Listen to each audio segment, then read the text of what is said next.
നമസ്കാരം.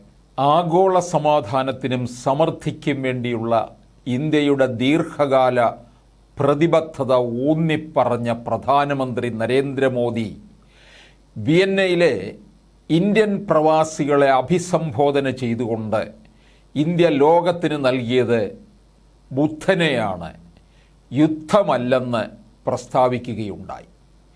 21-ാം നൂറ്റാണ്ടിൽ ആഗോള നേതൃത്വത്തിനായുള്ള ഇന്ത്യയുടെ അഭിലാഷങ്ങളെ പ്രധാനമന്ത്രി മോദി ഉയർത്തിക്കാട്ടി. രാജ്യം മികച്ചതും തിളക്കമാർന്നതും ഏറ്റവും വലിയ നേട്ടങ്ങൾ കൈവരിക്കുന്നതിനും ഏറ്റവും ഉയർന്ന നാഴികക്കല്ലുകളിൽ എത്തിച്ചേരുന്നതിനും പ്രവർത്തിക്കുകയാണെന്ന് ഉറപ്പിച്ചു പറഞ്ഞു.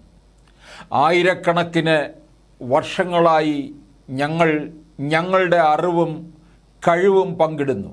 ഞങ്ങൾ യുദ്ധമല്ല, ലോകത്തിന് ബുദ്ധനെയാണ് നൽകിയത്.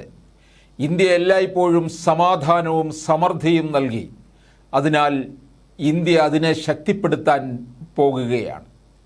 21-ാം നൂറ്റാണ്ടിലെ പങ്ക് പ്രധാനമന്ത്രി മോദി ബുധനാഴ്ച വിയന്നയിൽ പറയുകയുണ്ടായി. റഷ്യ ഉൾപ്പെടെയുള്ള 2 രാഷ്ട്ര പര്യടനത്തിനിടെ ഓസ്ട്രേലിയയിൽ വെച്ചാണ് പ്രധാനമന്ത്രി ഈ പരാമർശങ്ങൾ നടത്തിയത്. മോസ്കോയിൽ പ്രസിഡന്റ് പുടിനുമായുള്ള ചർച്ചയിൽ ഉക്രൈൻ യുദ്ധത്തിന് സമാധാനപരമായ പരിഹാരം കണ്ടെത്തേണ്ടതിൻ്റെ പ്രാധാന്യം അദ്ദേഹം എടുത്തു പറഞ്ഞു. 41 വർഷത്തിന് ശേഷം ഒരു ഇന്ത്യൻ പ്രധാനമന്ത്രി നടത്തുന്ന ആദ്യ ഓസ്ട്രിയൻ സന്ദർശനമാണ് മോദിയുടേത്.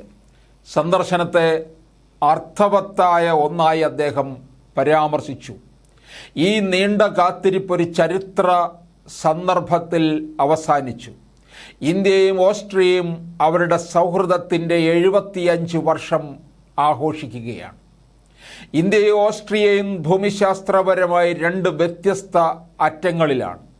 പക്ഷെ ഞങ്ങൾക്ക് നിരവധി സമാനതകളുണ്ട്. ജനാധിപത്യം 2 രാജ്യങ്ങളെയും ബന്ധിപ്പിക്കുന്നു. ഞങ്ങളുടെ പങ്കിട്ട മൂല്യങ്ങൾ സ്വാതന്ത്ര്യം, സമത്വം, ബഹുസ്വരത, നിയമവാഴ്ചയോടുള്ള ബഹുമാനം എന്നിവയാണ്. നമ്മുടെ സമൂഹങ്ങൾ ബഹുസംസ്കാരവും ബഹുഭാഷകങ്ങളുമാണ്. 2 രാജ്യങ്ങളും വൈവിധ്യം ആഘോഷിക്കൂ.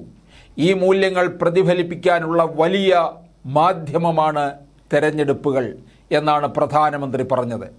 Austrian president Alexander Van der Bellen, chancellor എന്നിവരുമായി നടത്തിയ ചർച്ചയിൽ പരിസ്ഥിതിയും കാലാവസ്ഥാ വ്യതിയാനത്തെ ചെറുക്കലും ഉൾപ്പെടെ നിരവധി മേഖലകളിൽ ഉഭയകക്ഷി സഹകരണം വിപുലീകരിക്കുന്നതിനുള്ള വഴികളെക്കുറിച്ച് പ്രധാനമന്ത്രി ചർച്ച ചെയ്തു.